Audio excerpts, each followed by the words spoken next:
உயர்ந்த இடத்தில் இருக்கும் போது உலகம் உன்னை மதிக்கும். உன் நிலைமை கொஞ்சம் இறங்கி வந்தால் நிழலும் கூட விதிக்கும்.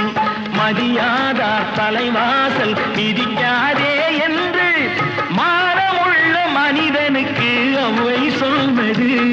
அது அவ்வை சொன்னது, அதில் அர்த்தம் உள்ளது. பரமசிவன் கழுத்தில் இருந்து பாம்பு கேட்டது, கருடா சௌக்கியம்